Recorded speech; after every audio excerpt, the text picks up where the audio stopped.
All right, welcome to the Sharpening Iron Show. I'm your man, Big Jack. This is where we prove we are stronger together, that if each one could reach one, we can all grow and glow.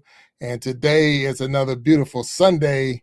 And for all you out there, happy Father's Day. All the fathers out there, happy Father's Day. Super excited to have my show fall on a day where we can recognize fathers doing their thing, father figures doing their thing, and people who are standing up being uh, an influence to anyone, any kid that they're raising. So I just want to thank you all for being here. And again, happy Father's Day. We got a great show for you. I'm super excited about my guest today and even the people that's going to come on the panel. So I don't even want to waste no time messing around getting them up here. We're just going to get them up on the stage. So let me get my man up and we're going to start rocking and rolling.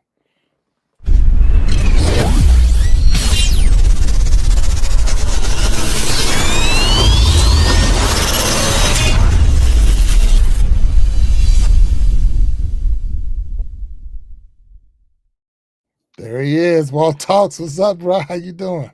My man, what's happening? How you doing, sir? Happy Father's Day to you. Well, happy Father's Day to you, and thank you for man. being on the show today. Look, I'm about to say when I'm looking at you, like, are you at the golf course? Are you out there well, playing? you know, man, it's cool and dreary and wet here, so virtually I'm playing golf right now. You know what I mean? That's what it is. Yeah, I love that backdrop, man. It looked like almost like you're a commentator out on the green. I'm waiting to see Tiger Woods or somebody hitting a tee shot. You know, they got me today because when I came home, there was a rain delay on the and I hadn't watched any of the U.S. Open. I've been kind of following it, you know, through links and stuff. Right.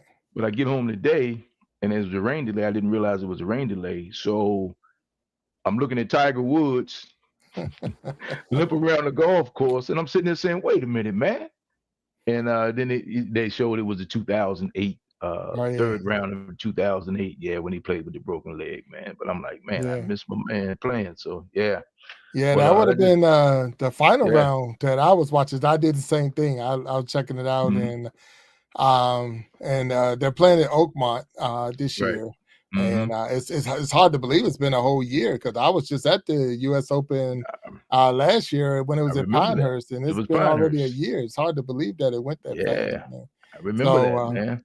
But it's crazy because the lead right now is like 1 under. Like, so you know, and so they definitely made that course real tough where those golfers are having a hard time even at the pro level getting around that. And then with the rain, that's going to change the whole game because now you can't even do lift, clean, in place because the fact that they didn't start the round that way, so they can't change it in the middle even though it rained. So that's going to make it even tougher. So plug balls and all that stuff is well, the embedded rule still is in effect. The embedded rule, but the lift, clean, in place is wet and thick.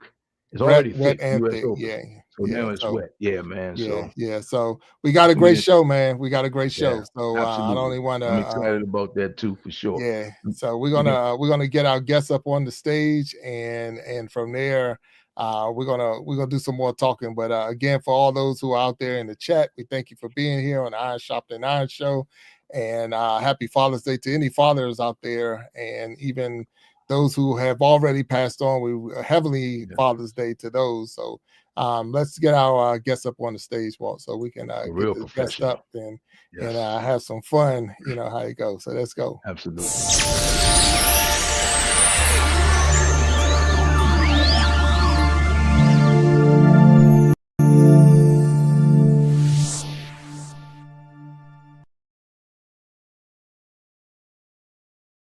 All right, we're welcoming to the show Sharron Christian. Hello, how you doing, Sharron? Hey, how are you guys doing? How you doing? Already doing great, and thank you for being on the Iron Sharpening Iron Show. Well, thank you for the invite. I feel so honored. Thank you. Well, you're definitely and then once everybody get to know you, know why. And I see that you put as your title "Diamonds on the Green Corporate." So make sure that we got that right. So we're going to have you explain what that means in a little bit, if that's going to be okay. So Sharron Christian, right? Is that, I want to make sure I get your name right. Is that Sharron Christian? That is correct. Now you mess around and call me Sharon, then we're gonna have to turn over a couple tables or whatever. We don't want that. So yes, it's Sharron Christian. I think I speak for the both of us when I say we don't want any trouble. How about yeah. Please don't flip any tables. But whatever tables you be flipping when you're online like this, it's your table. So flip all you want. Have fun. In her part of the land, they do everything big. So I don't want any smoke. Oh yeah, no smoke, no smoke. I mean, and I don't think I'm gonna forget I won't forget your last name because of Christian. I think I get that one down. And your first name is the same as my mom. So my mom's name is Sharron as well, and she's in the chat right now. So for me to mess your name up, I just slapped my mom. So I'm not gonna be doing that. So we all good. Hey, Miss Sharron, Mama Sharron. But your spelling of Sharron and her spelling of Sharron is different. But we okay. We covered that. Sharron is Sharron. So welcome, Sharron, to the Iron Sharpening Iron show.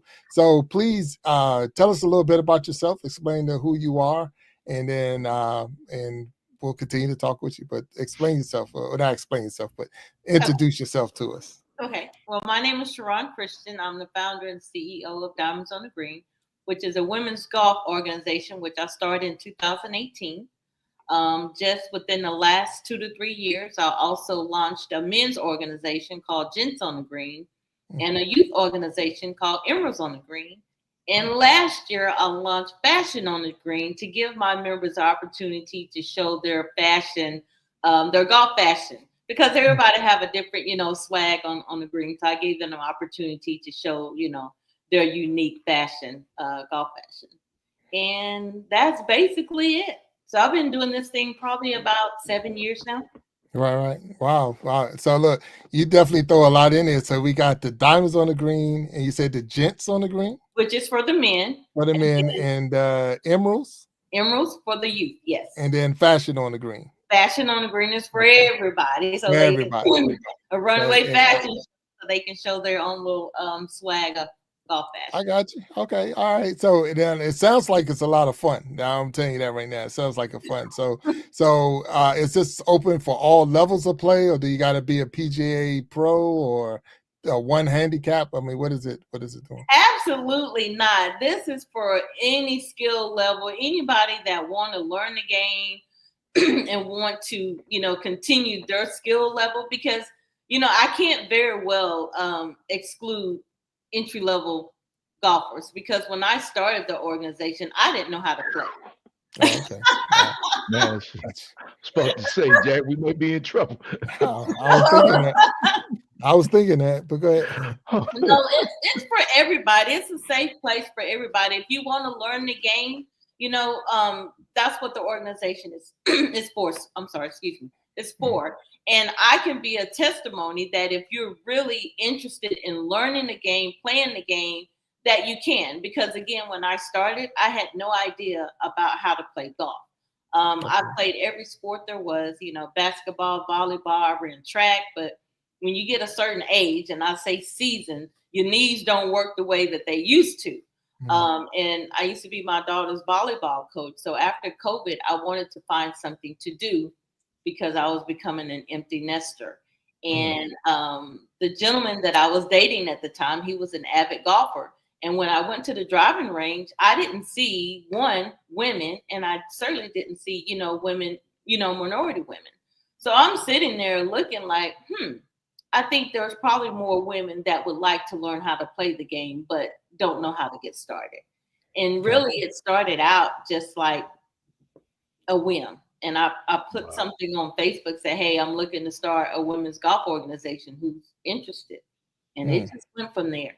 And I always say that I had a small vision, but God had a bigger vision for me, because it was only supposed to stay here in Texas. But as you can see, I've expanded to like 7 or 8 different states, and I have pretty close to 200 people in the organization. Oh, wow. Okay. All right. Nice. That's look, I had some questions lined up for you, but you hitting them all right there. So the inspiration, the thing was, what was the inspiration to get you to start it? And you were saying, from coaching your daughter to stepping out, coming out of the, empty nest situation. Like, let me go out here and learn to play some golf. So, Right. when you first started, though, how intimidating was it to be out on the course? You don't know what you're doing. So, did you feel like I know when I first started, I didn't want to be the slow person. I didn't want to hold the people up behind me. I'm picking my ball up because I don't know how I'm hitting 5 times to get the ball to move 1 foot, and I'm like, so I picked my ball up. I really did. I didn't want to be that one. So, did you run into that situation, or? Yeah, but I had a great group of friends that rallied around me who were golfers. So they would take me out and teach me the etiquette of it. But I also had to put in extra work by myself. So the next time I did go out there, I didn't have to rush and pick up my ball. But it's very important that you do have the motivation to want to play and learn the game. And, a lot of times, people think, when we come out there, I say we as women, we don't know how to play. So I want to change that narrative. So with diamonds on the green, and Walt, you're laughing. Yeah, we come out there being cute or whatever, but I want to make sure that when you're a part of the organization, that we give you all the tools that you need in order to be educated with the game and learn how to play the game. Because one, we're not supposed to be out there. So I want to make sure that when you step up on that tee box, that you feel like you have a sense that you belong and that you can play with just the best of them. Okay, well, that's really cool. I mean, that's definitely a good, like I say, a safe space. I like that, a safe space for people to come out and try it. So I'm not a golfer. Is it a way I can still hang with the organization? Well, I am a golfer. I'm talking for the people in the crowd that might not be golfers. Is there a way to still hang out with the organization, or do I have to be a golfer to do No, so? you don't have to be a golfer, but with the organization or with any organization, you have to know what you're getting into it for. So there's something for everybody. Like you said, if you're not a golfer, we got the fashion show. If you're not a golfer, but you want to network, we have that. We have social events. But for the most part, it's about golf. And I try to, express that to the people that's coming into the organization. Know what you're coming into the organization for. But the bottom line is to play golf, to learn it. But if you want to network, we have events for you to network. We have events for, to show off your swag at the fashion show. We have all that. So it's something out there for everybody to be a part of it. Okay, so now I'm in the Washington D.C. area. Now I know diamonds on the green, now gents on it. So do all of the states, because and you the corporate. So corporations say we got gents, we got the emeralds, we got the fashion. So all the states do the same thing, or like do you set out the schedule, or do they create their own schedule? So I kind of basically set like a platform or a diagram. So I have all the chapters to golf together as an organization or as a chapter at least twice a month. If they want to go outside of that, then that's totally up to the chapter president and their members. But I give them like a blueprint to follow, and as long as they follow that blueprint, I kind of give them their own little way to kind of formulate it into what they want it to be, as long as it's within the guidelines. Okay. Because every chapter is different. Every chapter have different members, have different ideas or whatever. But as long as they're representing the organization in a positive way, and you're giving back to the community, you're getting a name out there, then I'm totally fine with it. And all I ask them to do is golf, take pictures, post, and be positive and have fun with it. All right. So, nothing wrong with that. So play golf and take pictures. I'm in. I'm already in. You can put me in the group. I'm already in. Because every time I play, I'm taking pictures. I'm constantly. That's good. Yeah. So I see Big in Jack the chat. is my alibi. No, go ahead. Oh yeah, go ahead. I was telling you my alibi on many occasions. Big Jack he memorializes all the stuff, so he has pictures to take. Absolutely. Oh, I take look. I'm always building content. We got to put something out there. So yeah, definitely. So I see in the chat we got a couple. I see. I want to make sure I get the name right. It's Janine. So H. It says good evening from Diamonds on the Green, Virginia. Yes. And then there's a Donna Scott that says from the Frisco's chapter, a diamond on the green. So I would say that San Francisco and Virginia is in the house, and we have more people that's out there. Captain Johnson is there, Sharron Jackson, Kaleidoscope for Happiness. B is out there. So we got people that's in, and I'm not trying to beat up the chat, but I see some of your chapter members are coming into the house. So we just want to make sure we recognize them. Yes, And thank if you're you guys in for the support. You know, like I said earlier, it's good to have a good support system behind you. You know, a good circle that's keep you motivated and keep you, you know, going in the right direction. And again, I couldn't have done this without having, you know, Janine and Donna and, you know, Michelle and, you know, all the chapters, all the members, because they keep me motivated and they keep, you know, there have been times I'm like, I want to give this up. But, you know, there have been women that came to me and said that this is their safe haven. You know, Oh, wow. Diamonds on the Green is their place of peace. So, Gotcha. yeah, I got to keep it going.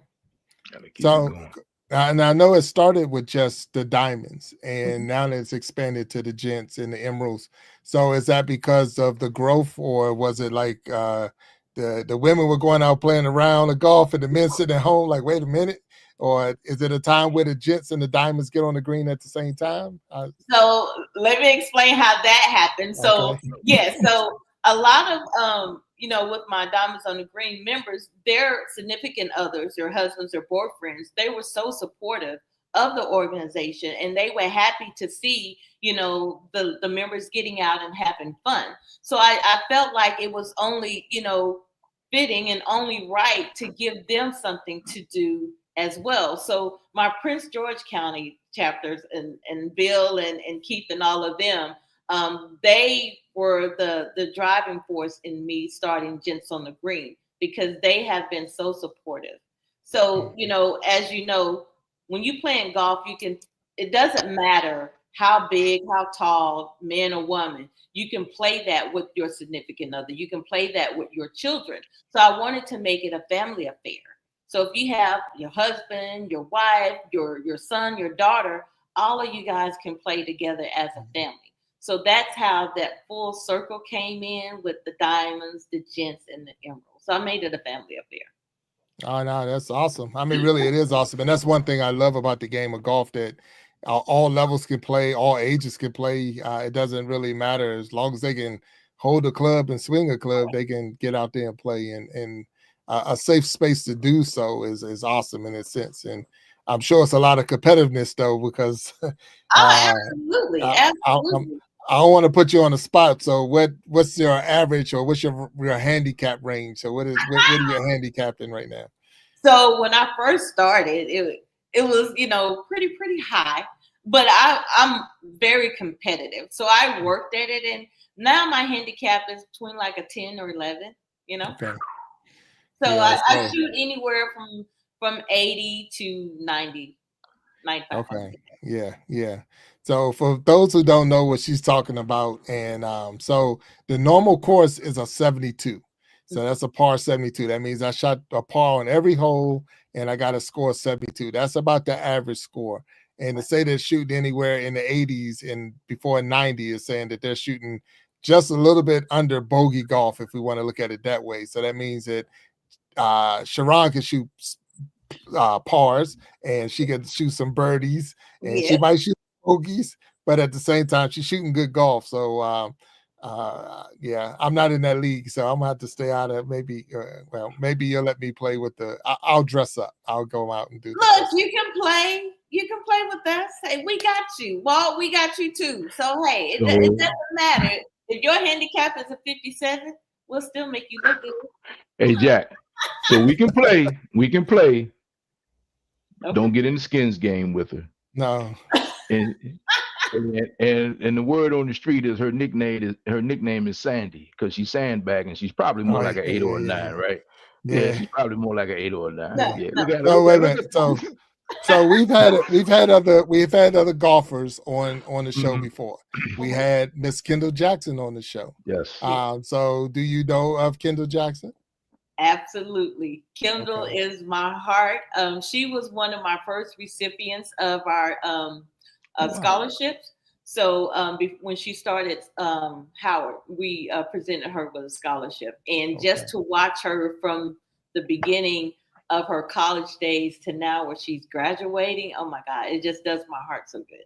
Right, So yeah. we were able, to present her with a scholarship, and that's what we do with the Emeralds, because I have every chapter to adopt like a junior golfer in their chapter, so we can kind of mentor them along in their golf journey. And with that scholarship, we're able to, help them with their green fees, with equipment, just anything that they need in order to make them feel a sense that they belong, just like everybody else. Okay. So I want to get started on playing this golf game. I'm going to get out there. So I'm going to go to Walmart and pick up my clubs. Is that a good advice, or what you think? So what I recommend to any new golfer, don't spend a lot of money on clubs. You can always go to the pawn shop and get some, because you don't want to invest too much in it and then you realize that you don't want to play the game. Just last year, I played with Walmart clubs and hand-me-down clubs probably within the last 2 years. And just in the last 2 years, I got fitted for my clubs. So just imagine all those years playing with used clubs and Walmart clubs, because it was something that I was fully invested in. I got fitted for my own PXG, so I'm a PXG girl. Oh, wow. Oh my Lord. Man. And I got those smoke hybrids. Oh man, okay, you just showing off. You just showing off. Just a little bit. Just a little bit. All right. It ain't bragging if you can do it. That's great. That's fantastic. I love to see that. Away from the Walmart golf clubs. Yeah, that's hey, Jack. So she when you show up, or when we show up, she's gonna probably look in our bag and be like, okay. Yeah, And then I'm sure we have her by a few years. So the fact that I have a hybrid in my bag is probably gonna be a problem with her, because I'm not hitting a 2-iron. Look, I cannot talk about what anybody have in their golf club, in their golf bag. Go. I cannot talk about anybody's golf game, because I have to remember where I came from. And again, I'm a testimony that if you really want to play the game, you can. You can. I mean, where I started from to where I am now, hey, I can play the best stuff. Well, for those, I mean, I like to play. I'm not that good, but I like to play. And the one thing I love about the game is you can't beat it. You cannot beat the game of golf. So you can only play the game of golf. You cannot beat the game of golf. So it's very motivating and humbling at the same time, because today you might shoot a 80 and tomorrow you'll shoot a 97. And it's like, man, the course the same, nothing changed, not even the hole locations. And it's like, wow, what happened? And it's golf. I think it's a 4-letter word. And they ran out of all the other ones, so they just named it golf, 100%. So golf my is a 4-letter nickname word. with one of my groups is 4060 Walt. Yeah. I mean, once you get ahead of yourself, it's a wrap, But let me ask you this. You mentioned, I've heard Virginia, I've heard Prince George's County, I've heard Texas. Where are your other chapters located? So we're in North Carolina, California, Texas, of course, Florida. Okay. And then Georgia. That's pretty okay. Cool. And when you said that you recommend the chapters play together at least twice a month, you're talking about those individual chapters host events at least twice a month. Yes. So each state will play twice a month. The first, the second, and the fourth Saturday of every month. So if you're on social media and you see pictures from Georgia, from Florida, from Texas, everybody's playing at the same time. Okay. Oh, that's pretty cool. No, that's a good idea. Yeah, I like that. Do you get together for a annual trip where all of your chapters come together? Yes, so we do have we call it an annual golf weekend. Last year it was in California. And then this year we brought it back to Texas. So yeah, every year we have it in April, where we have like a whole weekend of events. So the first night is like the meet and greet, all white masquerade. The second night is the golf tournament, and then the third night is the banquet. So next year we're going to do something different. So we're going to start our golf destination trip where all of us go on a golf trip. So it's going to Out be of the country, I guess. Or no, we're going to take it slow. We got to take baby okay, steps. Baby okay, steps. So we're hmm going to Myrtle Beach. okay, Okay. absolutely. Yeah, The we're Mecca taking of baby golf. steps, to get No, people. that's No, yeah, that. Hey, that's. okay. I've never, and I'm not that far from Myrtle Beach, but I've never played Myrtle. In fact, I was there Yeah, bowling and didn't play golf, and people yeah, still yeah. punching me like, "How was you there and didn't play golf?" I'm like, Yeah, Well, I "I never love I'll be Myrtle bowled." Beach sure to golf. send you guys the invite, the information. Please. It's April the 24th through the Okay. 27th, I believe. So That's great time in Myrtle Beach too. It's not too hot and it's great time. Spring, early spring. Okay. Well, Yeah. and you said I can have a 57 handicap, and you're letting me play. yeah, we'll just have to tell you to pick up your ball. Come on, pick up your ball, Bill. Let's go. We gotta stay keep up with pace. And I'm a marshal for one of the golf clubs, golf courses here in Texas. Wow. So yeah, so sometimes I have my marshal hat on when I'm playing with people. Mm-hmm. I'm like, hey, we gotta stay with the pace, pick up the ball, let's go, let's go. But yeah, Mm-hmm. we got you. I You got be you. fine. I got you. Okay. Well, I'm feeling better now. So here's a question. I'm gonna throw it up for you. Have you seen the women's confidence and connections grow through participating in the program? So have you seen someone who was maybe introverted, shy, afraid to come out, didn't want, and then they totally changed a 180 from what you saw when they Yeah. first came out? I ain't gonna call no name, but Uh-oh. Oh, like oh I boy. said, no, I'm not gonna call any names. Like I said before, we as women, we deal with a lot of things on a day-to-day basis, right? Mm-hmm. So with Diamonds on the Green, I want this to be their safe haven to get away from being a mom, get away from being that businesswoman or whatever, challenges you have dealing with day to day. So when you're playing with us, it is your safe haven. It is your way to let your hair down and just have fun and mingle and network with women of like mind. But yeah, I've seen a lot of women kind of flourish through the organization. And like I said earlier in the conversation, there have been plenty of times where I felt like I didn't want to do this anymore, that it was becoming too taxing. But women have come to me and said, this have brought them life. This have, revitalized their life and their being. So I'm not only doing it for myself, but I'm doing it for women to give them an out, to keep going and keep being motivated because life be life in sometimes. You better know it.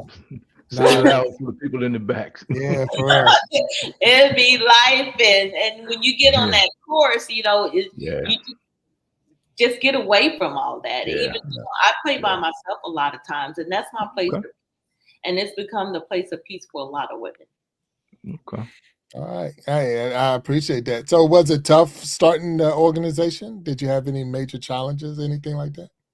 Yes, one being a woman, and it's sad to say that I've reached out to some people when I first started, and no one wanted to help me. But I guess they felt like I didn't have anything to offer them because I was so brand new to the game. And now they see where I started from to where I am now, that they want to work with me. Hey, let's do something together. Hey, Mhm. I'm not spinning the block. You have to Right. keep people in your circle that believed in you from the beginning and not Yes. those bandwagons that's jumping on the bandwagon. Now they Yes. see that you Now have, to see success. yeah. Right. So it was kind of hard, but me being the person that I am, I'm very competitive.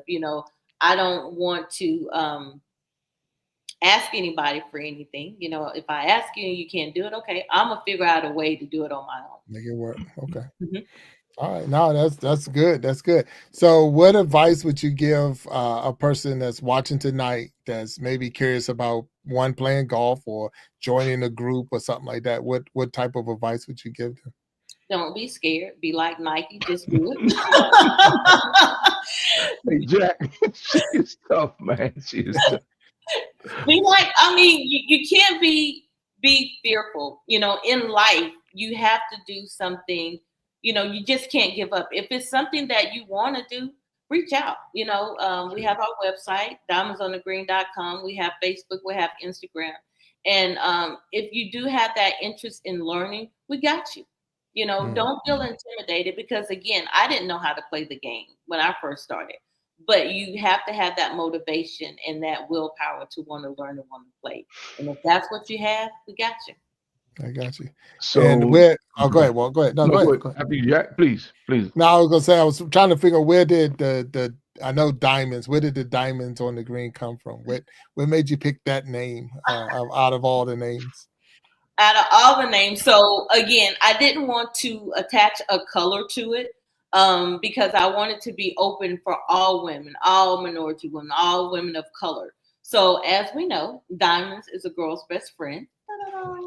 So I've heard. And then on the green, the green, diamonds on the green. And okay. Just that simple. It is just that simple. All right. And then so, for the gentleman.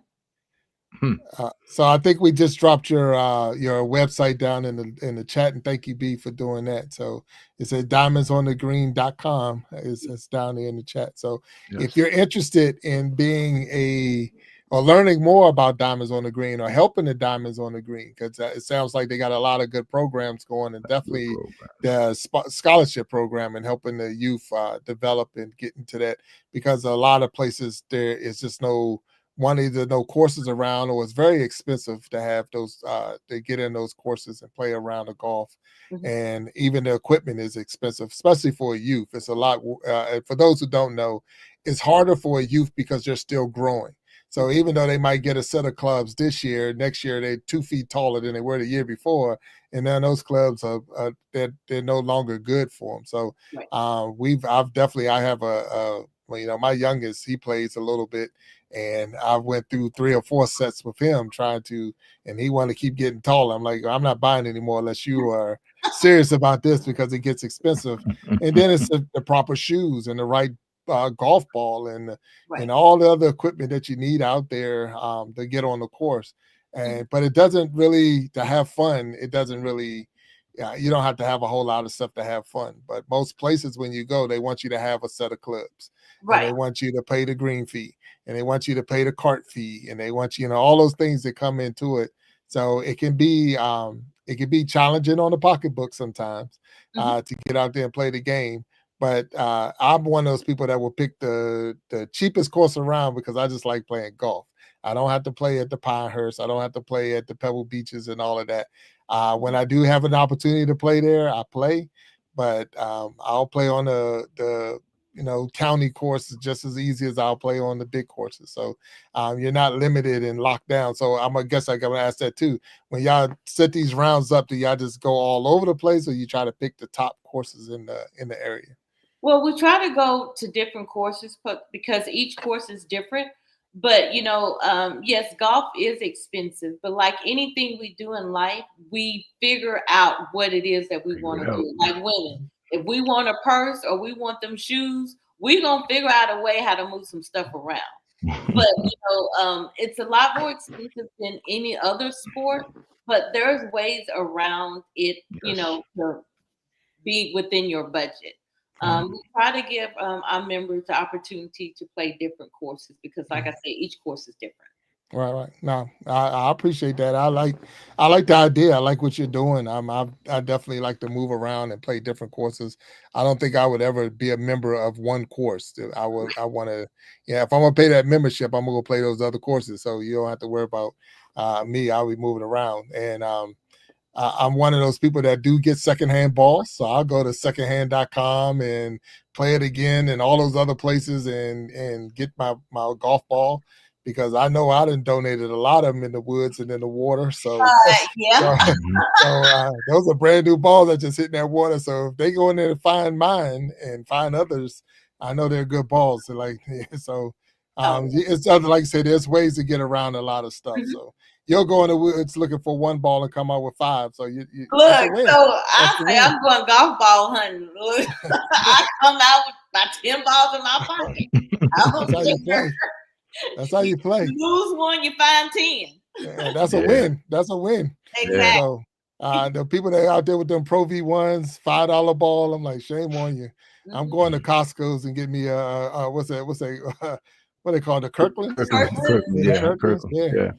yeah. Yep. So and Walmart, I don't even know what they got. The noodles.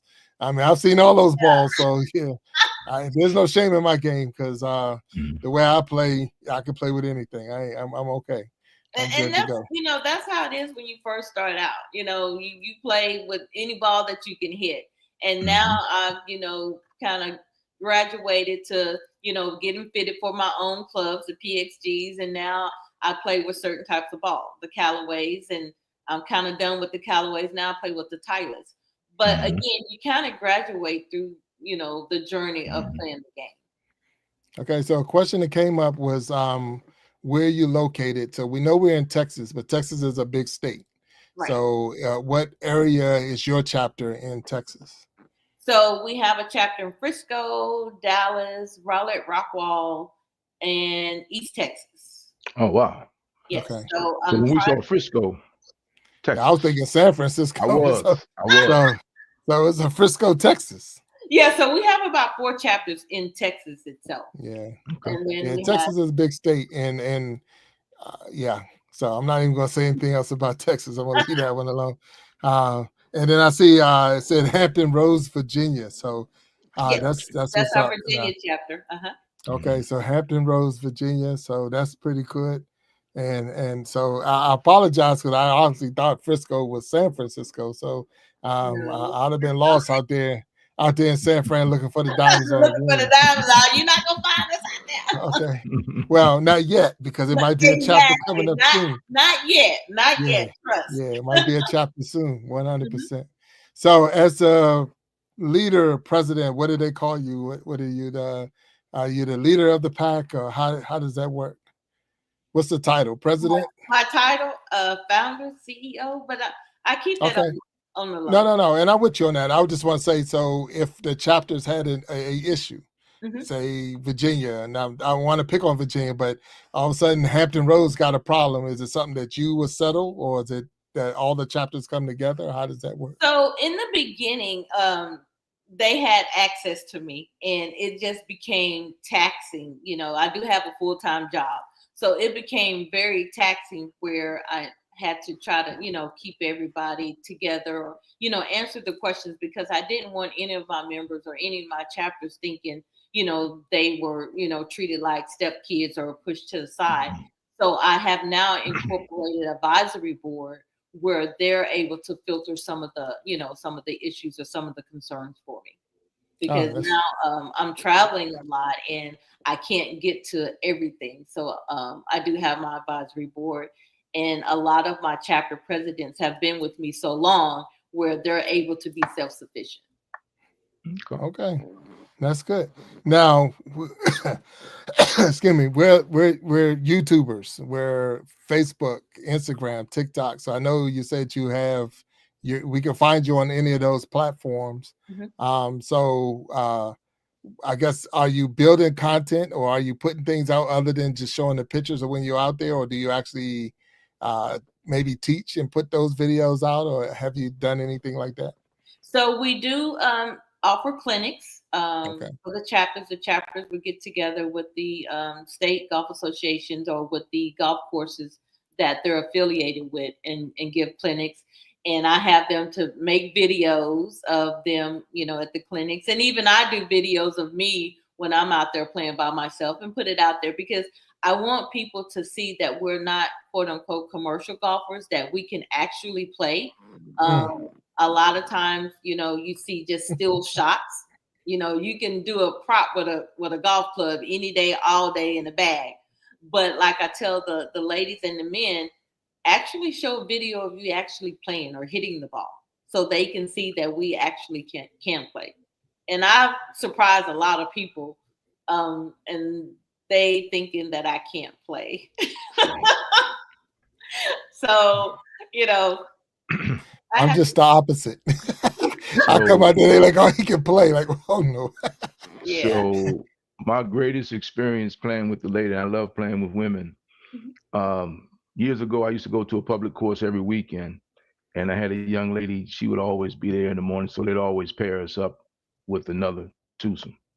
And one day I'm there, she's there, and these two guys show up. And it's Saturday. Everybody's trying to get home and get the round and get home, and this golf course is packed. So when I joined the guys, shook their hands, and she came up, but she and I already knew we were playing together. Mhm. Of course, the guys like, oh man, this is, oh my God, It's man, well played. this is gonna be all day, yada yada yada. So we're playing the white tee box. We're playing the amateur tees.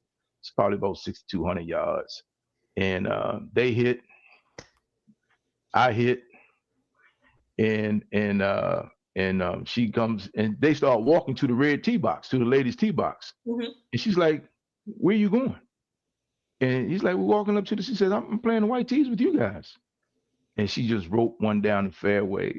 And I mean, they looked at me like, "Man, you could have warned us." I'm like, "Man, you deserve that. You deserved it." So when I see you, I think of you with your personality, just from what we've known, just from what I see right here, of you being that person, just like, you're gonna have to mess around and find out on your own, because you don't give them any warning. So I really I love your energy, and you just seems like you like to have a lot of fun with it. But that's a heck of an icebreaker when you can hit a golf ball well, because golf is the great equalizer Mhm. on a golf course and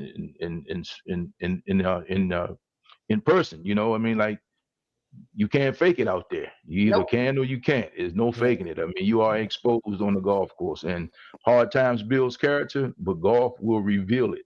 Oh, And yeah. Right. there have been times in my golf career when I haven't been happy with who I am.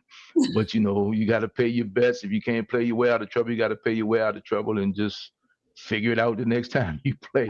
So yeah, Absolutely. that's the That's beauty of the game. yeah. That is the Yeah. And beauty of the game. I'm seeing in the chat that Little Texas Tornado said that my town is hosting an annual golf tournament right now, and we have pros from the PGA Tour coming here too. So that's pretty cool. Wow. So I mean, it's all over, and I know Texas is so big that he could be hosting it, and y'all could have 5 tournaments going on in the state of Texas, State of and Texas. won't even know Yeah. that it's happening around you. So I Right. was just in Texas not even that long ago, and I played in a tournament. I can't even remember the course I was on.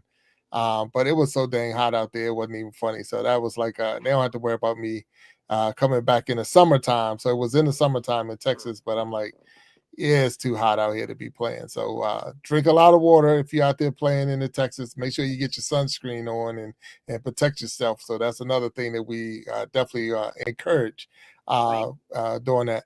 So Sharron, I'm gonna take a quick break. We're gonna take a quick break, and we're gonna come back, and we got some guests that we're gonna bring up on the stage with you, and have a deeper conversation about the diamonds on the green. But also it's Father's Day, so we definitely got to give shout out to the fathers that's here and those who are no longer here with us. But we'll talk some more about our fathers and celebrate Father's Day.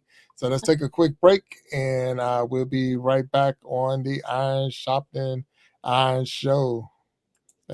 Get ready for the ultimate live experience. Join us on stage where music, poetry, and comedy collide in a night to remember. Top musicians, spoken word artists, and comedians come together for a unique and unforgettable show. From soulful melodies to side-splitting jokes, this jam-packed event has it all. So sit back, relax, and enjoy the ride as we bring you the best of the best in this one-of-a-kind performance. Are you ready for the next We Be Jammin' Live?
All right, welcome back to the Iron Sharpening Iron Show. Right. Got my man Walt Talks up there, and our special guest Sharron Christian, the founder and CEO of Diamonds on the Green Corporate. And we have already learned so much about just the Diamonds on the Green, and now it has expanded. So just a little inside, I guess say secret in that side. I didn't know about Diamonds on the Green prior to today. I didn't know. I was working with Diamonds on the Green back before I started even doing YouTube. I was doing promotional videos, and I came across them, and I was fascinated by the idea of just Diamonds on the Green. So I wanted to work with them. So I've had the privilege of working with Sharron, but never meeting her and being able to see her on a stage, anything like this. It was just sending videos via Messenger on Facebook and things like that. So I'm so happy to have her here with me up on the stage. So we're going to take a go ahead, Sharon. I'm sorry. Yeah, you were the only one that did our videos, and even today, people are still asking, like, who did your promo videos? Wow. I would send them over to you, and I'm still using a lot of the ones that you did back, about 4 years, 5 years? About 4 years ago, yeah. So I appreciate that, but they were you were so demanding on what you wanted. I said, I better back out of this thing. I'm gonna find myself in court messing around with this. That's serious. I was just playing.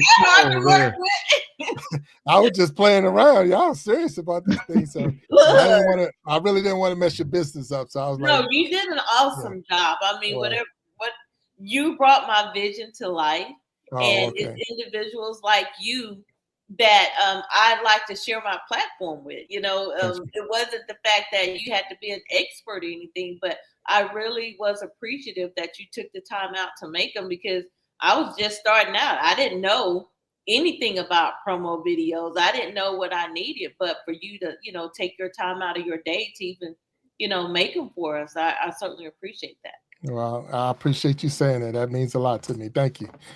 So we got some guests backstage, and I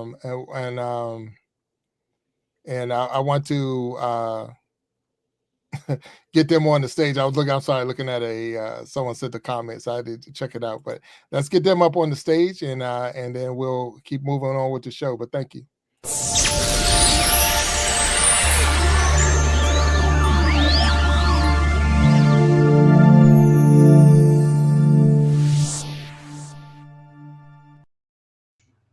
All right, welcome to the show. We got Miss Echo and Boogie Time down there. How y'all doing? Hey.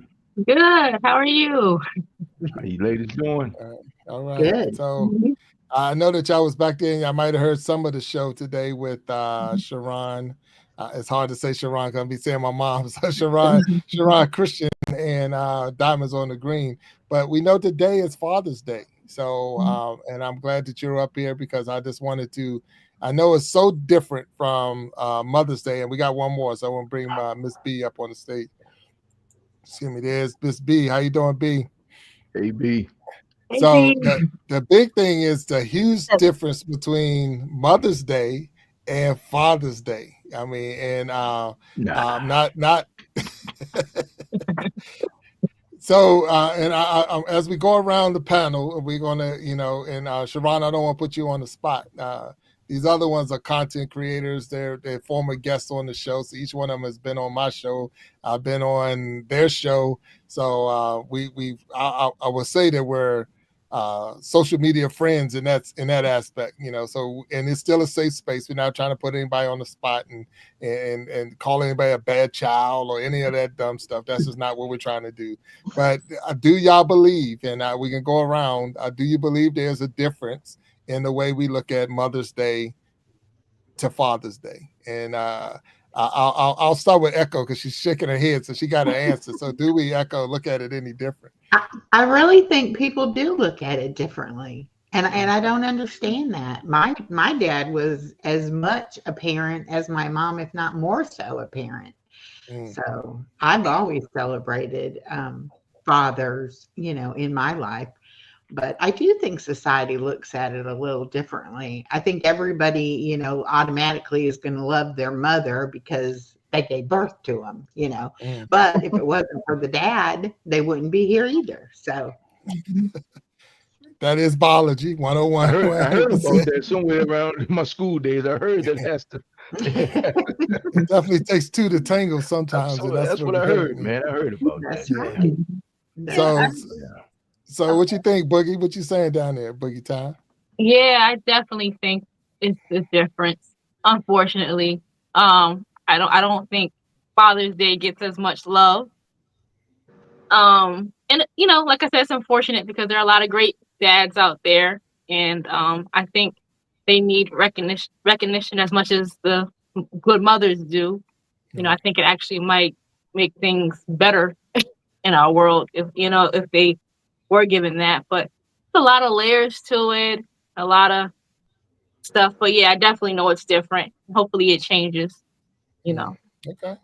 I don't know if we're going to have any change, but I do know that you're not going to have a Father's Day sale. That's not going to happen. It's funny because I know Walt, he knows for sure, and he sent me a coupon from Chick-fil-A talking about free Chick-fil-A on Father's Day, and I was like, wow, yeah, that would be something that Chick-fil-A, even though we know it was fake, but it was like a free Chick-fil-A sandwich on Father's Day. Because Chick-fil-A is closed on Sunday. Chick-fil-A is closed on Sunday, so Oh, you know. that's right. Shout out to my family. It took me a minute. That's right. They are definitely closed Sunday. Closed on Oh Sunday, no. so sending me a Chick-fil-A. So that's horrible, 100% horrible.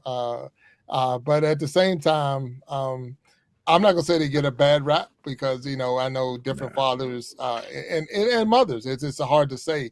But I was on the show the other day, and it was like, well, all the moms who play both roles. But we don't say that now. It would be an insult if someone said about a father that plays both roles. Yep. And so, B, I'm going to throw it at you. What do you think on this subject or where we at? Oh, I think I have to agree with Boogie. I think the men just don't get near enough. And, I also think that's because, the woman usually is the one that spends more time with the kids. So dad's always working in most cases, so I don't know. I try to even it out in my house because I've been a mom forever. He hasn't got to be as much of a dad as I've been a mom. So. And I'm not going. I think that, and even my mom is in there. Sharron Jackson is saying moms have more flexibility, not taken away from the dads, but moms wear so many hats, and that like I say, it's hard to say. When you're a mom and you wearing all those hats, you say that. If you're, if it was a 2-parent household and both of them are doing equal shares, the one big argument I know for a lot of it is as a mother, you look at it, I carried the child for 9 months, so at the distance. So you get more extra because you did it, your 30 to 45 seconds don't equal to my 9 months or whatever. So let's just be for real. That's God-given privilege right there. All right, so and that's why that's why most men don't argue, and they'll take their tie and their underwear and socks and move on because they didn't give birth, they didn't do all of that. So and that's where and they just don't, like, I'm okay, I'm good, because most men, and it's being honest, and Walt, you're there, they just want peace. You don't have to give me a whole bunch of stuff. That part right there. So first of all, it's not a competition, and we all know that because we're all grown, we've all experienced that.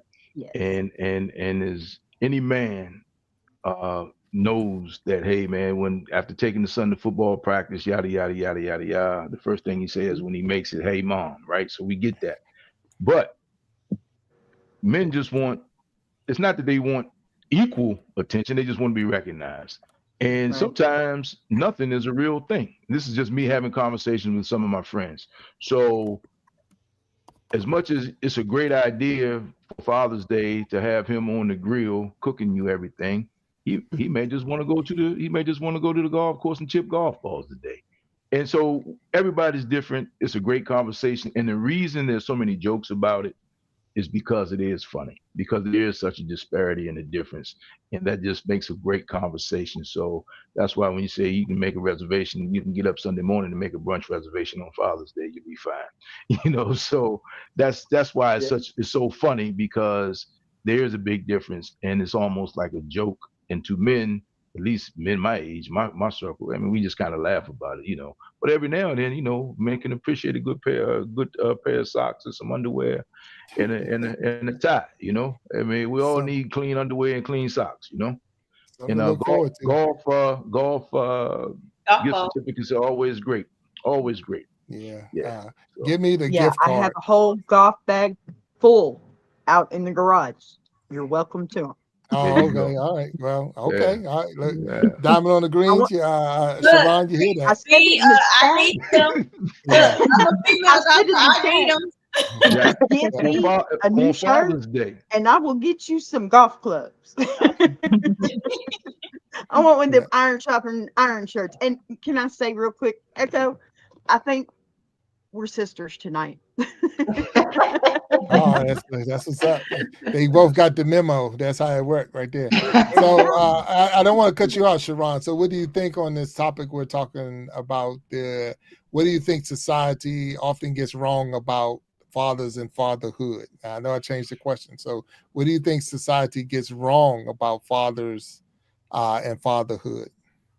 I don't think it's a matter of right or wrong. It's just a matter of dynamic of your household. Yes, Right. we give the more credence to the mothers because we carried them for 9 months, um, Right. and we do wear different hats.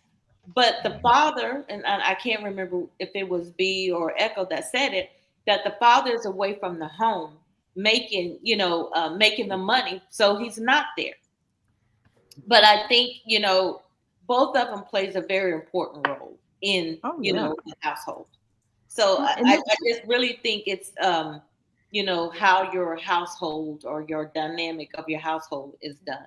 But Mhm. yeah, we'll give the end of the world to the mother and then end up giving a tie and some socks to the dad. But Yeah. it's just the way I think society has conditioned us to think that way. Yeah, yeah, We and even we are even definitely. making a comment about the men is the one out there working. We know right now, especially Women out there today's, working it's too. not that's a older mentality where the woman is home with the kids and the man is out working. We know that the dual yes, dual I'm old. income household is needed Hmm. today, so everybody's putting in that work. Everybody's putting in that time.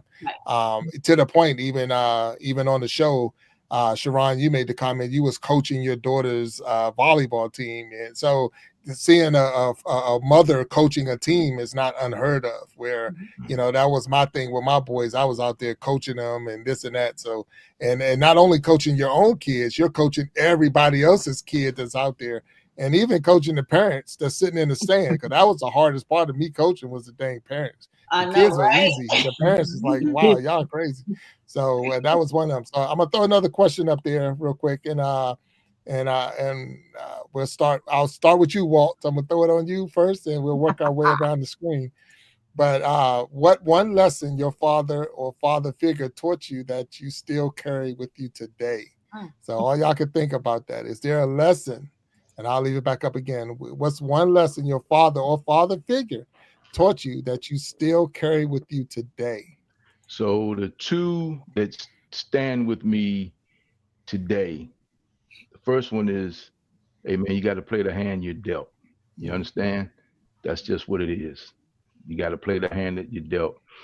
And the second one is just kind of stay out of the way or get rid of, walk away from anyone that expects you to compromise your principles or your boundaries.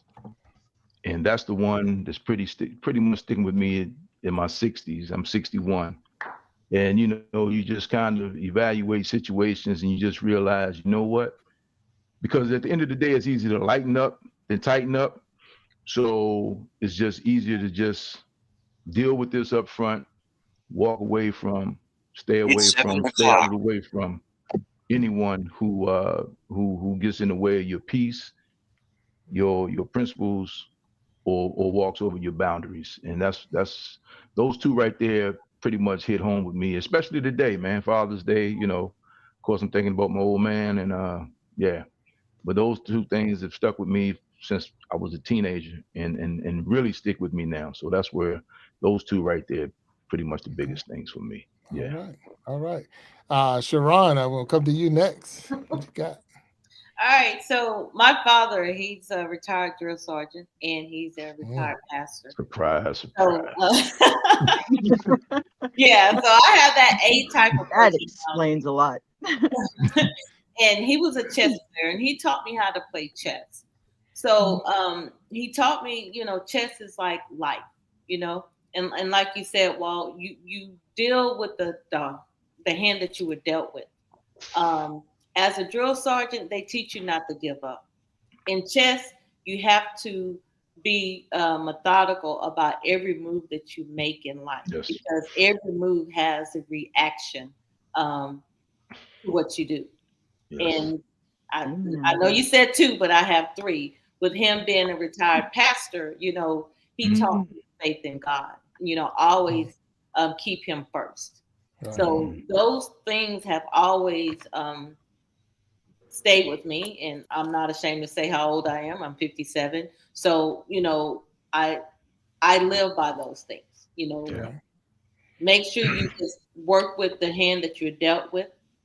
Make sure that every move you make is your best move, and just make sure that move, you understand the consequences that comes with it. Right. Okay. All right. Echo, you got anything for us? Yes. My dad taught me 2 good things that I try to live by. And the first one is be a person of your word. If you say you're going to do something, you do it, unless something tragic comes up. And my dad, he would take on so many things, and we would all think there's no way you're going to go to work all day, go to that Lions Club meeting, go to the PTA, and all the things he was involved in. But if it was important enough for him to say yes, that he would do something, he would keep that and he would do it. And the second thing was he loved to garden. And he would sit out there by his garden and I literally watched the plants grow. He just loved being outdoors and actually growing something that could help feed his family. And so I live in an apartment, but right now I'm growing some things on my patio. So I like to get my hands in the dirt too. So. Right. Okay. All right. That's cool. Now, Boogie time. We're gonna throw something at you. What you got for us, Boogie? I have 2, but the first one that he's taught me that sticks with me, especially now, it pertains to like the love life. And he would say to me, because unfortunately, I've presented some of the not the best relationships to my father, and he's kind of been, and I'm like, so he's always taught me date someone on your level or better. Because for me personally, not that people can't grow and all that, but I kind of dated people that weren't on the same page, didn't have things in order, and the whole build up someone. But the problem with trying to build up somebody is they have to also want to. You can support a mate, but they have to also want better for themselves, And I had to learn that lesson more than once, and I got it now. So. Now, I realize the importance of dating someone on my level or better, So we're always growing, and I can still do what's my instincts are to be loving, supporting, encouraging, but I'm starting at from a better, stronger foundation at this point now. So that's something he's taught me, and I'm like, now after getting hurt a couple of times, I'm like, okay, yeah, I get it, Dad. I'm doing that now. I got it right now. And just family values, like no family's perfect, like, but he always says, it's my family. I'm gonna, be here for my family and all that. And I think about that too. Like my family can get on my nerves. I'm sure I get on some of their nerves, but like just those family values and the dating example really stick with me a lot. No, I appreciate that. That's good insight. Absolutely. What about you, Miss B? Well, I guess I have 2. The first one, it's kind of silly, but it resonates. And he used to tell me that, when I was having a hard time and I'd call him, Dad, help, just talk to me. He would say, okay, let's start up the hill. It won't be long. We'll get to the top and we can coast back down. And by the time I was done with the phone call, I was done with the crying and I'd had a solution. And Wow. he was perfect about that Wow. every time. And then the other one was, I'm going to be a little bit of a comedian here. When he told me to tuck and roll. Because if you don't, when you land underneath the canopy and him strapped to your back, That's right. skydiving. I was about to say, that's right, the skydiver. That's right. Yeah, I had to bring that up again. I knew it'd make Walt chuckle. My knees hurt just thinking about it, B.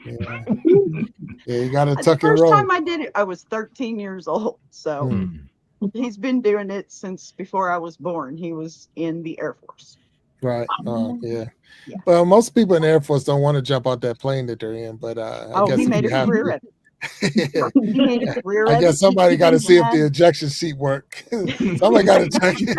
Did the seat work? I don't know. Ain't nobody ever tested. Oh, he got one. We got one. These dad's going to test it out for us. So if I had to throw one in there, I would say that my dad did, he shared with me to go the extra mile. No, sometimes I would try to just get, I'm a bowler, I'm a golfer, I like this and that, but don't just try to make one strike, make two strikes, make three strikes. See yourself striking out, get the whole thing, So if you just go to the finish line, you're going to lose a lot more races. If you run through the line, you're going to win a lot more races. So you train the extra mile, try to be more than what you're striving for. And that right there, I think it was a question that came up on, I was on a show, the Sources show yesterday, and it's like, can you go more than 100%? And we always say go 110%. So that's showing that there is more than 100%. So going that extra mile and pushing yourself to go more than what's needed. And if you get that, then hopefully you'll become better than what you were striving to be. I want to be a good dad. I want to be a good husband. I want to be a good citizen. So let me strive to be more than that. So that was the one thing that I definitely could say that stood out from what I was taught, and the thing that stood out for me. So I had y'all send in some photos, and I appreciate y'all for sending in some photos. So I won't say doing a rush job when I wasn't doing a rush job on it, but we're definitely, I want to show this, and we're going to talk a little bit about it after I show the little video. And it's a short video. And as soon as it's over, we'll come back and we'll talk a little bit more about the photos that you sent me. All right. So let's play it real quick, and here we go.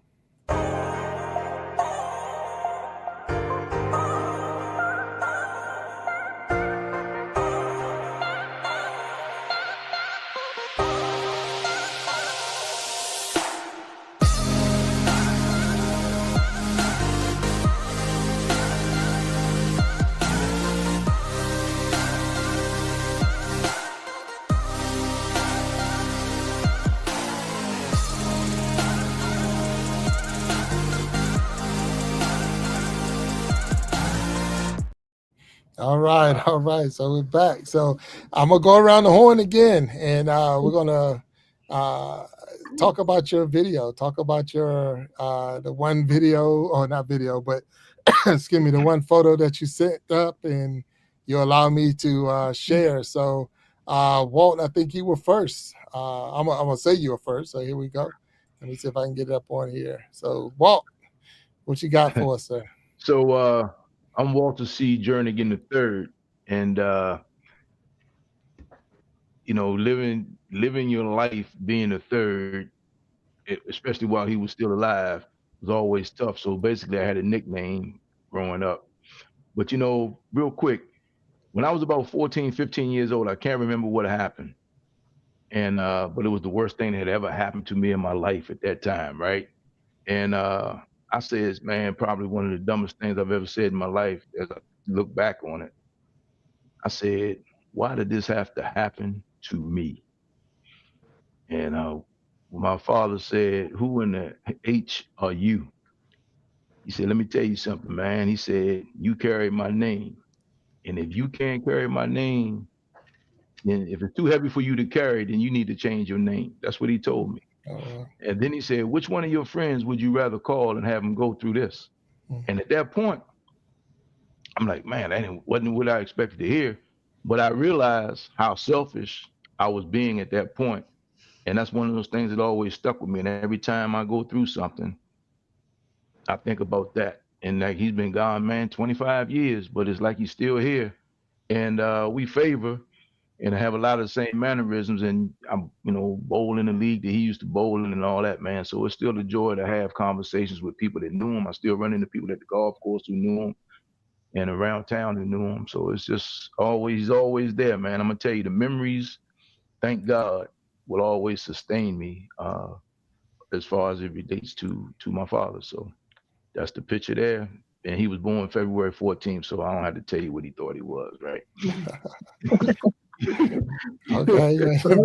He thought he was a lover, man. So, there it is. Yeah, he thought he was Cupid himself. So that's what it is. So, yeah. That's what he thought, huh? Oh, man, he'll tell you, look, if you don't believe me, he'll tell you. He'll be the first to tell you. I was born February 14th. And he was in his retirement, he used to sell Avon, so he wasn't playing fair, man. Man. He was just not playing fair, man. Right. Oh, yeah, man. You meet a woman in public, man, he squirt the lotion in her hand, rub her hands, and it's like, oh, this guy, man. He had all the cheat codes, man. So I've learned a lot from him, and I miss him, I got you. All right. Well, thank you all for sharing it. Mm-hmm. So, Sharron, I'll put you up next. All right. Everybody know I'm a crybaby. Yeah, my dad, he's dealing with dementia right now. So for a while, he didn't know who I was. And just a couple of months ago, he called my name and asked for me. So for the longest, like over a year, he didn't know who I was. But to have him to ask for me and call my name, that it's gonna make me cry. I don't want to cry. But he was in the hospital, and we finally was able to bring him home. So he's home, trying to nurse him back to health. But unfortunately, he won't be the drill sergeant, and the strong man that he used to be. And like I told him, I said, for 57 years, you took care of me, you covered me. So now it's my time to cover you. Right, that's good stuff. But thank you for sharing that. And we definitely wasn't trying to make you cry. No, I know. Look, I don't have no makeup on, so that's not what the show is all about. We're not trying to make people cry. That's not what it's about. So Echo, I'm gonna come to you if that's okay. Okay. All right. There we go. All right. This is my favorite picture of me and my dad. I think I was 3, and we were at an amusement park, and that's what my dad was. He was fun. He always made sure that we had fun. Family vacations, and made a big deal out of Christmas and birthdays. And he just really was a good man and a great father. And unfortunately, he passed away when he was 50 and I was 18. So he's been gone 44 years. But it's just like, I look at that picture and I'm right back there. So I had great memories of my dad. Right. No, and thank you for sharing that. And that's really cool. That really is cool. To have great memories, and that's what it's all about. Don't look at it even all the sad times. It's the good times that you had. It's more than that. So Boogie time. Let's see if we can get you up here. There it is. That's just a couple weeks ago. What was it? Memorial Day? And that's my pizza loving, pizza grubbing father. We love our pizza together. We didn't have pizza that day because we had a cookout, but I don't know. Anytime I see my dad, I think of us like rubbing, getting pizza. Because I always have to, say this: New Haven, Connecticut pizza is the best in the country. So yeah, but I'm cheesing there. I think we probably were on YouTube or something, probably showing me something funny on his phone. He's a really funny person. you know. So like, yeah, we're always laughing, simple stuff, but always having a good time. So yeah. Nothing wrong with that. Thank you for sharing that. I Of don't know course. about the New Haven pizza thing, but we all good. Hey, easy, man. You know how she is about her pizza now. There you You, go. I'm saying there's a whole lot of people in New York and Chicago and everywhere else talking about what? But it's all good. It's all good. they'll learn one day. They'll learn one day. We're gonna have to go to New Haven to get a pizza. Gotta go Like, to New oh Haven man, to she get a was right. slice, She was Jack. right. Yeah. There You you gotta go. go to New That's Haven it. to get a slice, man. Yeah, For you're sure. like, wait a minute. Woogie was right. This pizza is awesome. That's it. All right. All right, B, we're gonna put you up. What's up? How you going, Miss Oh, B? That's my daddy about 5 years ago. He's wearing a shirt that says 1972, the year I was born. I'm old. But yeah, he's, believe it or not, over 70 and still jumping out of planes. No. Wow, my man. Yeah. My man. So oh, all good. Yeah. He's tough, man. all All right. right. I Okay. love him a bunch. I don't get to see him as much as I'd like to, but we keep in touch. All right. Okay. That's awesome. All right. No, well, thank you for even putting it up there and letting us share it today. Thank you. Absolutely. And congratulations to him to be able to jump out of a plane at 70 years old. That's Yeah. awesome. That's awesome. Yeah. Yeah. Yeah, for real, for sure, Oh, for he's sure. tough, man. It's almost like we say those golfers, when you see a golfer that's out there playing at Oh 80 man. and 90 years old, like what? Yeah. And out driving you. Out It's even driving you, worse. Yeah. tripping and putting Yeah. the lights out There's on you. Yeah. Yeah. That's there's the an worst part. airport in Gainesville, Texas. It's right next to a golf course. Mm, I used to spend every other weekend right there mm. watching him jump out of planes while I'm watching people play golf. Right. Hey, that's a good combo right Yeah, there. good So, There you combo go. for sure. yeah. Yeah. Especially when you miss a putt and you can blame it on the airplane. Hey, there's The that airplane plane. flying by. Yeah. It's kind of Yeah. like me when I hear motorcycles go by. You know. Yeah, Oh, that's it. Had to be. All right, so look, I know who this man. is, but Walt, Yeah, who is this? man. Where was this guy, man? What was this guy? Man, that's my man Fred. That guy there, just for you ladies who don't know. So I met Jack when I was 14. He was 8. His father and I became best friends like 5 years after that when I got my first job, and we worked together. And when I tell you, I mean, I'm an only child. I got a few friends that were like big brothers, big sisters, but this is one of the guys that kept me out of trouble and basically called me on my bull and would tell me stuff I already knew.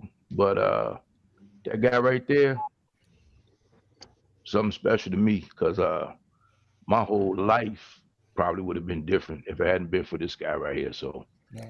excuse me, but you know, this guy here, hey Jack, you know this guy's near and dear to my heart, man. You know, Yeah. and this is the guy that would call me dummy at least 3 times a day. You know what I mean? At least 3 times a day. You know, I thought I was Lamont Sanford. He called me big dummy so much. But yeah, this guy here, man, super smart, very calm. Big Jack is a smaller version of him or a younger version of him, and could bowl and shoot pool, and it was a heck of a basketball player. And I found out that the hard way at about a $25-30 loss. So yeah, so Yeah. that's my man Fred, old Freddie B, Freddie Bernard. Yes, sir. Yeah, That's my man. that is my father. Yep, and he's on there. My father had me, or my mom had me young, and my father was just as young. So, my years of growing up, he was more of like I would say like a big brother or maybe an uncle or something like that. So we became real good friends in my adult years. So a lot of things that Walt can say, it's harder for me to say because he wasn't that person to me. So it is Father's Day, and he always been. My mom taught me right to respect him. He was my father, and I would never call him out his name. We hung out, we done a lot of things, but to say he disciplined me or he was the one that put me on the right track. Matter of fact, what he did do for me, and again, it's not a bashing in any kind of way, is I looked at his life and said, "This is what I want to do different." You know what I'm saying? I'm gonna have a be there with my kids. I'm a da da da da. So I had all these other goals, but it was because of that. But as far as being a nice person and being a role model and like I say, hanging out and things like that, he was awesome, 100%. And I could Yeah. definitely say, much respect. Now he did pass, and it was sad to see him go. And definitely because I still drive down the road now and be thinking about something and with what would he say, or what would, he had Yeah. all kinds of great advice. And Yeah. it's like, man, and I know a lot of his advice came from life lessons and things that he went through. And that big dummy was, don't do what I did. Don't do what I'm Man. doing, dummy. Do it to come better and come better than this. And that was Man. who he was. So I'm seeing even in the chat where other people are saying, Niecy Jackson said she loved that man to pieces. He was just that person. I mean, he had even him and my mom didn't get married and none of that stuff. But at the same time, he still had a key to the house. He was welcome all anytime that he came in, just because of the type of person he was. But that's what's up. So, but thank you all for sharing your moments with me and allowing me to share my time with y'all, because I think it was just a little different. I wanted to try something different as far as honoring the fathers on Father's Day in a way where now we can see. And I seen that Nemo 504 is out there, and he made a comment. And I want to put that up there because that was one of the questions I had. And I got to go back and, yeah, it's right here. So we're going to put it up there. He said, sounds like some strong fathers. I didn't have one, but if I did, I would like them to have some of the features they showed and taught y'all. Sounds like good men. Everyone didn't have that father in their life, and that's where we talked about in the start of the whole show, or this segment of the show, where that the way society looks at it, that it's the mom, and then it's the dad. So we know that some fathers are awesome, and going around the circle, I heard awesome. I really Yeah. did, and it's so special to hear that, regardless the role that that person played or where they were. And even sometimes it's somebody that stepped in. Like me, I played a lot of sports, and I had a lot of coaches step in and be in that position. I have an uncle on my mom's side and my dad's side that I hang with and talk to if I have an issue, and they definitely have stepped up. My grandfather on my dad's side, because on my mom's side he was killed in the war, so I really never got a chance to meet him. But at the same time, some of the older men in my life was definitely in that position to be that father figure. Even teachers in school and all those different things, pastors. So many different people that can play a role in your life and help you get to that position. And then sometimes even the one that's in your life, and that's what I was saying, they give you an example of what to do, and it's up to you To follow. to which road you're going to take. I could be just like this person. I'm going to be better than this person, and I'm hoping not to be worse than this person. I don't say worse, but I'm gonna strive to be more. I'm gonna be there. I'm gonna be this and that. And as we know, as you as you start saying these things, God will hold you to it. And you thinking, Yeah. all right, I'm gonna be the best parent ever. Nobody, because when we growing up, I'm gonna ask y'all this. Maybe I'm wrong. When you were growing up, did you say in your head, when Oh I man. become an adult, when Oh I man. become a parent, I'm gonna do this? Was Dumbest that thing ever. Yeah. In my okay? head, Oh my God. Mhm. Oh my I think God. I Hey said man. that out loud. I Okay. knew, and look, let me Yeah. tell you something. I knew I was getting older because I figured my parents weren't getting any hipper or cooler. You know what I Mm, mean? And man, those lessons, and I think we can all attest to this, they stand true to this day. I mm, mean, just by the question you asked us when we first started this thing. Yep. So yeah, man, I've never been more wrong in my life. And oh yeah, and then we're not even gonna get into the disciplinary piece because I'm from an age where my mother and father divorced when I was 10. Me and my father were tight, and I was scared to death of him, because I knew he'd take me out, and that was at 14. I found that out with the punch to the solar plex trying to slap box him. But my mother, oh yeah, my mother didn't play. I used to joke with her and Sharron. My mom had dementia too before she passed, but I used to mess with her and say, by the day's standards, you should be just coming home from the penitentiary. for all the whippings I got, you know, and I deserve them. I mean, you know, and I deserve them. And it turned out, depending on who you talk to, okay, not too much dang Bramage, but I'm good, you know. But Look, back yeah, in those man. days, we got hit with everything. Oh man, whatever was in thing. I'm like, man, and it's funny. Whatever was in reach, you Yeah, got hit. whatever was in reach. And it's funny because if I even see somebody like in a grocery store, I see a kid acting up, I'm like, it's as much as I used to get in trouble, it still didn't seem mean spirited. It didn't seem mean. It just felt like, you know, like this is what's happening. Like, and this is a joke. And of course, you can't do this anymore. But I can't be the only one in this on this Zoom, on this call, on this YouTube call, who has sat in the parking lot in 85, 90-degree weather in the car. It's been told don't move. Am I right? Am I the only one? Nope. Just me? I'm like, man, but if you get out the car at the Walmart today and you see some kids in the car in the parking lot, man, you be calling the police. Calling the police. No, the sad part about this, Walton, and I got a picture, and I wish I could find it very quick. There's a sign on the Walmart door to tell you to remember if you locked your kids or left them in the car. Oh man, it's like, did you forget your kids? Don't forget your kids. Hey man, like, when my friends start talking to me to this day, I mean, my mom's only been dead 3 years, but to this day, my friends, when we start talking about my mother, all we can talk about is, man, she did not play, you know? Yeah. I mean, you know, she would, if I brought you into this world, I'd take you out where a person, Roberta Jernigan was her name. You know what I mean? Yeah. So that was for sure. Yeah. Right. So, I mean, again, we're not trying to bash, well, not bash, but we're not trying to say we gotta, you know, I know my mom was, she was a disciplinarian of the relationship between my mother and my father. And a lot of it, I would even make the comment, because my father wasn't there as much as he should, he didn't have the right to beat up on me like my mom did. But I would never say that, but I was thinking it. But my mom beat on me. Yeah.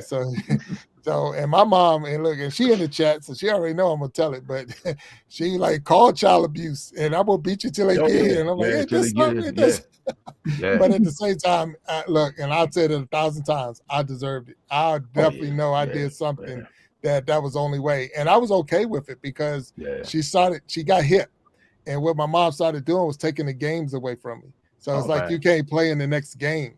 So I'm like, beat me, get it over with, pull the belt out, get the weapon over with so I can play. But she's like, nah, you're not playing the next game. Like, oh, you might as well just go ahead and kill me now, get it over with. So man. Yeah, it's funny what you remember as a kid, man. But yeah, hey, look, I think that with as fathers go, back to the earlier point that you made, Jack, it's like as men, as young men, as boys into men, we are raised to learn how to provide, right? And women are raised to nurture, and that's just, like it or not, that's society. We're culturally conditioned, right? But as men, we never expect to get extra credit for doing what we're supposed to do in the first place. But the acknowledgement of what we're doing and the recognition of that, the fact that what we do matters, I think as men, is validation for what we do. And I mean, and it's kind of crazy, and I'm sure there's a psychologist out there that can put it better. But I just think all the guys that I know, we just go about doing what we do. I mean, Jack, you're a prime example of that. You just go about doing what you do. And it's not a problem until somebody probably tries to tell you that you don't. And that's when it becomes a problem for me. And that's the worst. To me, and that's the worst. And I've been married, divorced, remarried, and I got kids from my first marriage. And the worst thing that came out of that, or the worst comment ever made, was, I'm not going to let you see your kids. I'm going to have someone else fill your spot. And that just drove me crazy. So because me and you didn't get along don't mean that my relationship with my kids is right there. They're just as strong. And that was the one thing. So I know sometimes the men get a bad rap. Sometimes they don't. I don't know. Maybe y'all have. Have any of y'all ever seen a Father's Day sale? Like Walmart, Target? I put in the chat earlier, I was at Bath and Body Works yesterday, and they had all their men products on sale for like $5 and 95 cents or something, Okay. in honor of Father's Day. That's So cool. I hadn't planned on getting my son-in-law anything, but my granddaughter was with me, and I said, "Oh, they're on sale. You want to get your daddy something?" So we filled him up a bag and got that for him. But I was shocked that it was actually a Father's Day sale. Oh, well, Wow. hey, that's Yeah, good. Hey, stepping it's up your good, game. I but appreciate that. Thank you for sharing that. yeah. Now that's what's up. That's what's up. So, and like I say, I don't want to bash, and I did have another question, and so I'm gonna throw this one out, and then we're gonna wrap this one up with this one. So, and if you don't have any kids, then well, here we go. Here's the question. Here you go. Has your view of fatherhood changed as you've grown older or become a parent yourself? So, when you were younger, you had, like, say, my father was the drill sergeant, or my father was the Air Force seat ejector tester, I guess. I don't know why he jumping out that plane. I don't know, but it's okay. But has it changed since once you got kids? Did that view change of fatherhood? Or like I say, as a parent, like, man, I guess my father was right, or maybe he wasn't. Yeah, You mean me? it changed from the standpoint for me. Well, with daughter, you know, my whole and I was 19 years old, so my whole life changed as far as my outlook on anything I did. Was always, would I want someone to do this to my daughter? You know what I mean? So that was always my perspective. Well, what would I tell her? What would I have her do? But as a father, uh, we still gonna do it my way. Let's get this clear, right? I mean, but I would explain to her. I want her to see why this idea is better. Where my generation, not so much. It wasn't shut up because I said so, but it was very close. You know what I mean? But as you want people to understand, if you're teaching somebody, just like with golf, Sharron, if you're teaching someone to play golf and you want them to do something, you want them to learn a lesson, it's better if they understand why it's better to punch out of the woods, why it's better to take a 8-7 iron out the rough and just get back in play than just going out there and with a 3-wood and trying to hack it 220 yards. You just had a tee shot for about 75 yards and then you want to make up 220 out the rough. It's not happening, so you want to have those conversations. So that's probably the one thing that changed for me as a parent. And I mean, I remember the first time I said, back in my day, I'm like, oh Lord, I'm sounding just like them, And but again, those lessons hold true. It's kind of like 3 generations of women cutting the butt off the ham every time they bake a ham, only to find out and have the baby girl ask them why they cut the butt off the ham, only to find out that great grandma said her pan was too small. And nobody ever thought about to ask why they did these things, So so for me as a parent, I just try to make sure, and as a grandparent too, just understand this is why we do this. This is why we don't do this. These are the consequences. And at that point, you still gonna make your stupid mistakes. Lord knows I did, but I'm still here. And but you can't say you don't know or you didn't know. I guess that's my biggest thing. You can't say you didn't know. Right. Yeah. No, So I that's got you. yeah. I'm gonna go with you, Boogie, on this one. You're the next contestant. Go ahead. How has my view on fatherhood changed? Yeah, your views. Now that you're older. So when you were younger, you probably had one view, but now that you're older. I don't know if it's really changed.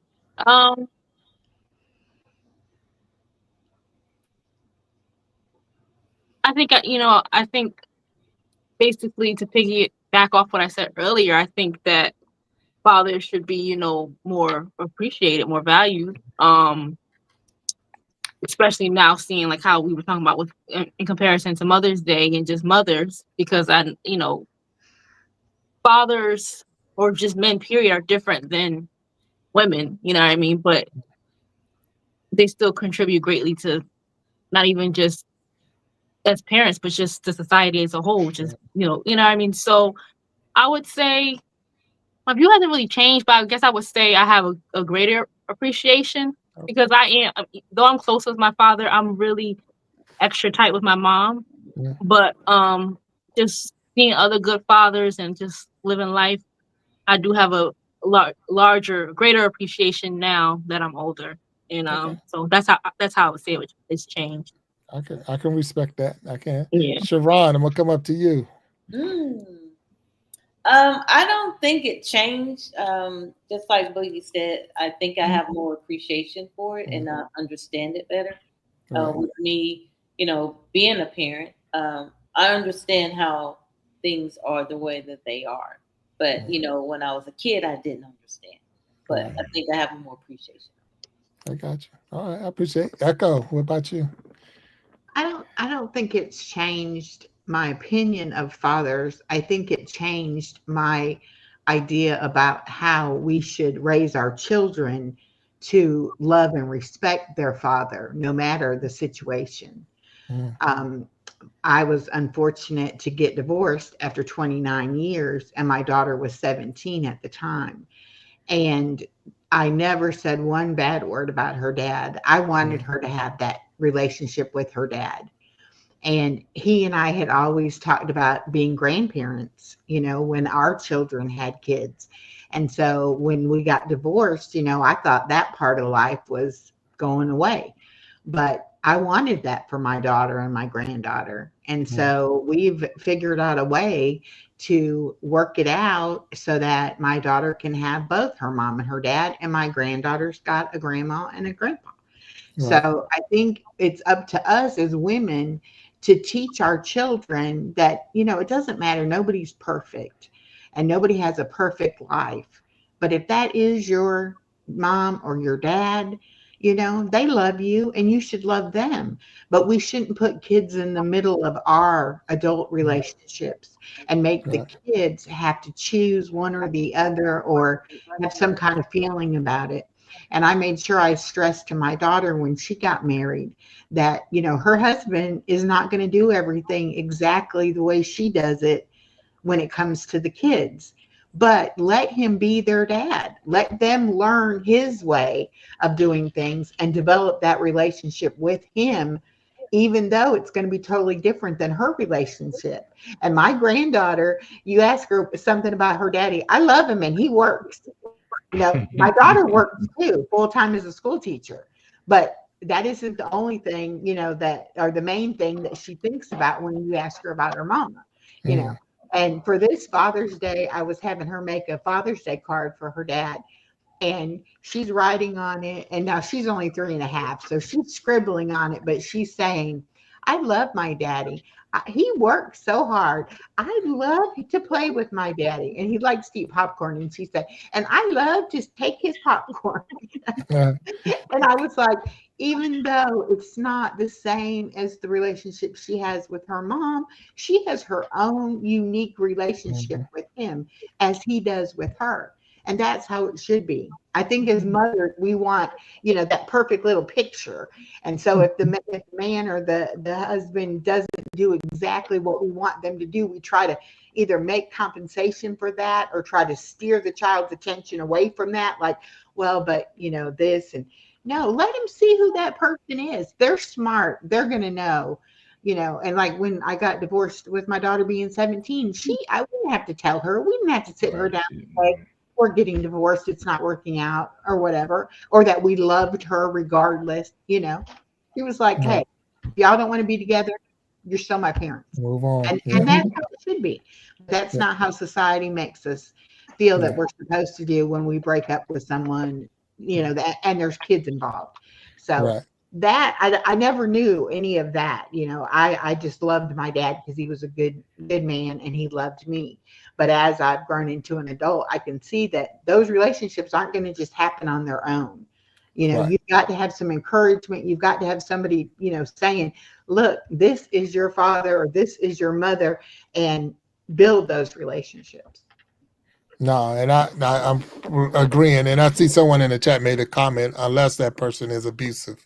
So now, True. If that person's being abusive, or we have to be a parent and then definitely step up and get in that fit. And so B, not that you're last, but B, what you got? It's okay. Okay, well, with my dad, it changed when my mother passed away about 5 years ago. Um, it's crazy that it's taken me this long, but when I was going through her stuff to find all of her paperwork and everything, I found a letter that my father had written to my mother when they were fighting about child support or something. I was still a kid, and I read the letter, and my mother, she wasn't all that great about keeping her mouth shut. She was pretty upset with it. So I would hear things, and of course, I formed my opinion from a lot of that. And I felt really bad for it when I read this letter, because in this letter it said, "Don't do this to Charlene. Don't hurt Charlene." That's me, by the way. Sorry. And that gave me a completely different view of my dad. Wow. I mean, completely, because it went from every other weekend seeing him to maybe a couple weeks out of the year total. So my parents were divorced when I was 4. Mm. And it was kind of crazy. I lived with my grandmother a lot. But my dad, he was always there when I needed him. And that helped me look back and see that that is exactly what was going on then. Right. Yeah. Okay. So. Wow. Look, I really want to thank you all of the panel, Yes. for being open and willing to share the stories. I mean, we couldn't have it a show where it's all rainbows and lollipops, but every show is not like that, and every story is not like that. And because of that, I want, we dig a little deep, and having a panel of different people with different situations and circumstances and different levels, it makes it even that more valuable to me. And I thank you. And that's what the Iron Sharpening Iron show is all about: growing and being stronger and striving together. So I want to thank you all for your support. Truly, all of y'all have been a blessing to me. And Sharron Christian, thank you for being the guest on the show and helping us learn more about Diamonds on the Green, and a safe place for those who want to play golf. Your link, and we'll definitely drop the link again in the chat for those who might have missed the beginning, so that they can check you out if hopefully you're in a state near them or in a location near them. And if not, we can travel, and someone can travel and maybe catch one of your tournaments or rounds or anything. And I'm super excited for you for being here with us on the show. And Sharron, since you are the guest, we're going to say, is there anything you want to share before we close the show out, before we leave today? Well, I want to thank you guys for having me on your show and sharing your platform. It's an honor. You did mention that if anyone is interested, maybe we don't have a chapter in the city or state where you are, but look, just give me a call or shoot me over an email or text, and I will get one started for you. We do have a website, which is www.diamondsonthegreen.com. We're on social media, Facebook and Instagram, TikTok, all of that. So again, thank you guys for giving me the opportunity to be here and share my story. All right. Well, Right. thank you. All Thank right. you again.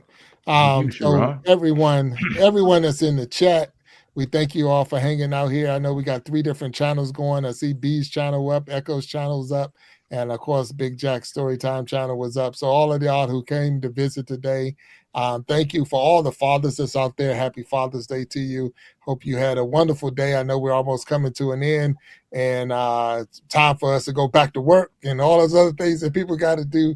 But we thank you for being here, and it's been truly a blessing. For all the people from the Diamonds on the Green and your chapters out there, who continue to do the hard work that you're doing. You're doing a wonderful job for the women, the men, and the youth. So you're doing some awesome work out there. So we are definitely supporting you, and we'll continue to work with you. And Sharon, before I close this out, if you can hang over a little bit after. I'm sorry, I said Sharon. Woo! Sharron. I told you, I knew it. Look, I did good, dude. I did an hour and 44 minutes. I'm glad you know it. Sharron. Woo, man. Hey, Look, Sharron. everybody was about to get hit with a straight. I'm I like, oh, Lord. apologize. So Hey, as Sharron, his attorney, I'm sure he didn't mean it. As his attorney, I was trying to close out. Oh, Sharron, man. if you can hang over with us for a little bit, we appreciate it. And I echo Boogie Time. Thank you for being on the panel. And I know it was a late No problem. reach out, but as usual, y'all always there. And I appreciate your support all the time. So thank you. No And if problem. anything I could do for you, your shows and anything else, let me know. And Same you here. know I'm there. You know I'm there. 100%. Love you, ladies. Yeah. Thank you for having Yeah. me, guys. So I'm Echo and Thank you very much. Echo and Boogie. I'm gonna pull y'all off the screen and thank you again for hanging out with us. Bye, And, No everyone. problem. Bye, yeah, guys. no Great problem. show. Have a Okay. good one. Yeah, thank you, Thank you. And for everyone out there, have a good weekend. The rest of your weekend, have a good week, and we'll see you Wednesday for the next episode of the Sharpening Iron Show. So thank you all, and we talk to you later. All right, bye bye.